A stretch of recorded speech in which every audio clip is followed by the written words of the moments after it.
कमला। ये गेम तो दोस्तों आप लोगों ने कभी ना कभी खेला जरूर होगा या फिर किसी बड़े यूट्यूबर को खेलते जरूर देखा होगा दोस्तों। लेकिन क्या आपने कभी सोचा है कि ये जो कमला गेम है इसकी एक रियल लाइफ हॉरर स्टोरी भी है, जो ना तो आपने कभी किसी बड़े यूट्यूबर के मुंह से सुना होगा और ना ही कभी इसके बारे में देखा होगा।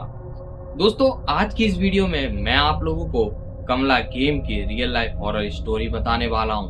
तो दोस्तों बिना किसी देरी के चलिए वीडियो स्टार्ट करते हैं।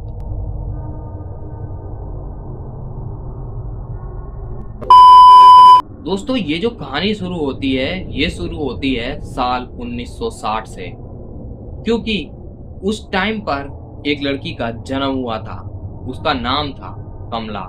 अब जो कमला थी वो बेहद एक साधारण परिवार से आती थी और जो कमला थी वो अपने परिवार के साथ बहुत ज्यादा खुश थी। लेकिन अब कमला जैसे जैसे बड़ी होती जा रही थी, कमला की पढ़ाई भी पूरी हो गई थी, तो कमला की जिंदगी में एक वो मोड़ आता है जो हर एक लड़की की जिंदगी में एक बार जरूर आता। वो मोड़ ये था कि कमला के जो घर वाले थे वो कमला के लिए रिश्ता ढूंढना शुरू कर देते हैं, क्योंकि उनका कहना था कि अब कमला बड़ी हो चुकी है और कमला की पढ़ाई भी पूरी हो चुकी है, तो क्यों ना अब कमला की शादी कर दी जाए। अब जो कमला के घर वाले थे वो पहले दो रिश्ते ढूंढते हैं, उनके लिए कमला मना कर देती है। लेकिन जो तीसरा रिश्ता था वो था स्वराज प्रभाकर का, उसके लिए कमला हाँ कर देती है। उसके घर वाले भी इस रिश्ते से काफी ज्यादा खुश थे, क्योंकि जो स्वराज प्रभाकर था वो बेहद अमीर आदमी था और स्वराज प्रभाकर का अपना एक आलीशान मैंशन भी था।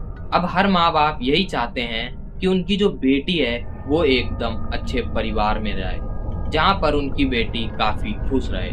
तो जो कमला के परिवार वाले थे वो भी बेहद खुश थे कि कमला ने आखिरकार इस रिश्ते के लिए हाँ कर दी। बोलते हैं ना दोस्तों, कभी कभी किस्मत को कुछ और ही मंजूर होता है। अब वो दिन आता है जब कमला की शादी हो जाती है। कमला शादी होने के बाद अपने पति के साथ ससुराल चली जाती है और वहां पर ससुराल में जाकर वो कई रस्में करते हैं। कमला काफी ज्यादा खुश थी और उसको एकदम नॉर्मल फीलिंग आ रही थी, क्योंकि उसके लिए सब कुछ नया नया था। अब धीरे धीरे जैसे जैसे टाइम बीतता जा रहा था, कमला को ऐसा महसूस हो रहा था कि जैसे उसे कोई देख रहा हो। उसके अंदर से एक अजीब सी फीलिंग आ रही थी। कमला पहले सोचती है कि ये सब ऐसे ही हो रहा होगा, लेकिन धीरे धीरे ये जो फीलिंग थी ये डरावनी फीलिंग में बदलती जा रही थी। कमला को हर वक्त ऐसा लगता था कि जैसे उसके आसपास कोई घूम रहा हो। कमला ये बात अपने घर में किसी को नहीं बताती है, क्योंकि कमला नहीं चाहती थी कि जो उसके घर वाले खुश हैं वो इस बात को लेकर परेशान हो। लेकिन धीरे धीरे ये बात इतनी ज्यादा बढ़ जाती है। फिर अब वो दिन आता है जिस दिन उन लोगों की जो किस्मत थी वो एकदम बदलने वाली थी। वो दिन था 31 दिसंबर 1980 का। दोस्तों रात के 12 बजे के आसपास कमला की जो तबीयत थी वो एकदम बिगड़ना शुरू हो जाती है। अब जो स्वराज प्रभाकर था वो भागकर अपने घर वालों को बुला कर लाता है और कमला के कमरे में सब लोग पहुंच जाते हैं। तभी वो लोग जो देखते हैं कि जो कमला थी उसकी जो तबीयत है वो एकदम बिगड़ती जा रही है और ये कोई ऐसी बीमारी नहीं है जिसका इलाज डॉक्टर कर सके, क्योंकि कमला की जो आंखें थी वो एकदम काली पड़ चुकी थी, जैसे उसके शरीर में कोई दूसरी शक्ति जाग चुकी हो। धीरे धीरे कमला बड़ी ही अजीब अजीब आवाजें निकाल रही थी। फिर एकदम से कमला भाग कर जाती है और अलमारी पर चढ़ जाती है और वहां पर बैठकर पूरे परिवार को गालियां देने लगती है और बड़ी ही अजीब अजीब से चीखने चिल्लाने की आवाजें निकालती है। ये देखकर जो स्वराज का पूरा परिवार था वो काफी ज्यादा डर जाता है। तभी कमला जो थी वो एकदम से अलमारी से छलांग लगाती है और स्वराज के पिताजी के ऊपर आकर बैठ जाती है और अपने हाथों से उनका पूरा पेट और छाती चीर देती है, फाड़ देती है और मार देती है। वो जो मंजर था वो इतना ज्यादा भयानक था जिसे देखकर स्वराज और स्वराज की माँ और स्वराज की बहन काफी ज्यादा डर जाते हैं, उनकी अंदर तक की रूह कांप जाती है। स्वराज उसी टाइम एक तांत्रिक को एक खत लिखकर भेज देता है और स्वराज अपने माँ और बहन के साथ उसी टाइम उस मेंशन को छोड़कर वहां से भाग जाता है।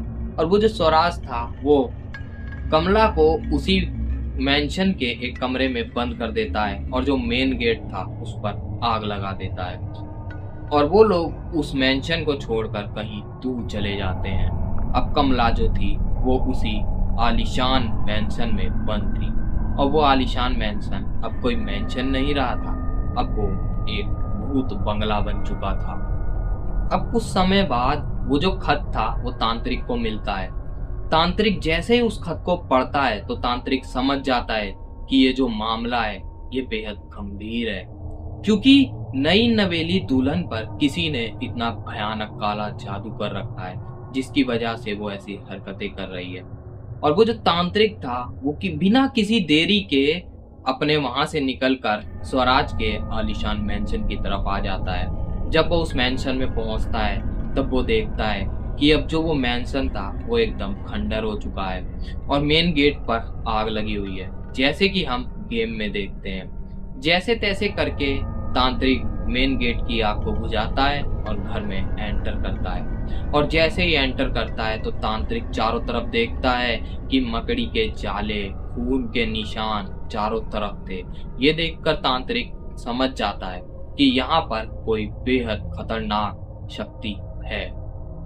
और जैसे ही तांत्रिक ऊपर की तरफ जाता है और एक कमरे का दरवाजा खोलता है, दरवाजा खोलते ही जैसे ही तांत्रिक उस कमरे में एंटर करता है तो तांत्रिक देखता है कि उसके सामने कमला खड़ी है। ये देखकर तांत्रिक वहीं पर एकदम जम सा जाता है कुछ सेकंड के लिए और फिर तांत्रिक तुरंत वहां से भागकर बाहर निकलता है। और तांत्रिक ये बात तो पूरी तरह समझ गया था कि ये जो शक्ति है ये बेहद खतरनाक।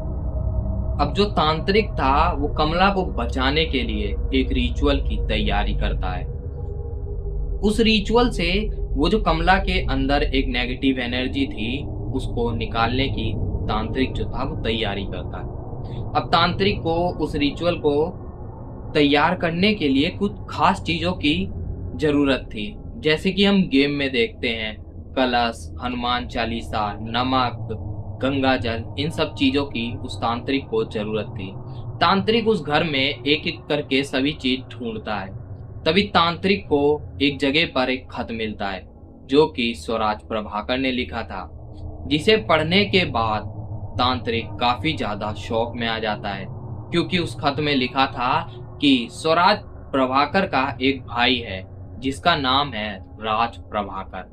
अब जो राज प्रभाकर था वो इन सब रिचुअल्स को परफॉर्म करता था अक्सर बेसमेंट में जाकर। वो ऐसे ऐसे रिचुअल्स परफॉर्म करता था जिसके बारे में स्वराज के परिवार को कुछ पता ही नहीं था। उसके इन रिचुअल्स की वजह से हर समय उनको अपने घर में कुछ ऐसा महसूस होता था कि जैसे यहाँ पर कोई ना कोई तो जरूर है। अब जो तांत्रिक को खत मिला हुआ था उसमें एक और बात लिखी थी कि वो जो राज था स्वराज प्रभाकर का भाई, वो बचपन से ही कमला को पसंद करता था और कमला भी इस बात को जानती थी और कमला भी राज को पसंद करती थी, लेकिन अपने घर वालों की डर की वजह से वो ये बात किसी को नहीं बताती। ये सब चीजें पढ़ने के बाद तांत्रिक समझ जाता है कि ये सब चीजें क्या हैं। तभी तांत्रिक को सब चीज समझ में आती है कि ये सब जो करा है और ये ब्लैक मैजिक जो किया है वो राज ने ही किया है। अब वो जैसे तैसे करके सारा रिचुअल परफॉर्म करता है और कमला के शरीर से उस बुरी शक्ति को बाहर निकाल देता है। जैसे ही वो बुरी शक्ति कमला के शरीर से बाहर निकलती है, कमला वहीं पर बेहोश हो जाती है। वो जो तांत्रिक था वो कमला को उठाता है और पानी पिलाता है और कमला को सारी बात बताता है। ये सब बात सुनने के बाद कमला काफी परेशान हो जाती है, एकदम दुख में चली जाती है। फिर जो वो तांत्रिक था वो जाता है और स्वराज प्रभाकर से मिलता है और स्वराज को जाकर सारी सच्चाई बता देता है। और जो कमला थी वो स्वराज के पूरे परिवार से माफी मांगती है, लेकिन जो स्वराज के परिवार वाले थे वो कमला को माफ कर देते हैं और कहते हैं कि बेटी इसमें तुम्हारी कोई गलती नहीं है। और जो स्वराज प्रभाकर की माँ थी वो बोलती है ये सब गलती मेरे बेटे की है। अब स्वराज प्रभाकर और वो तांत्रिक मिलकर पुलिस के पास जाते हैं और वो एक रिपोर्ट लिखवाते हैं राज प्रभाकर के लिए।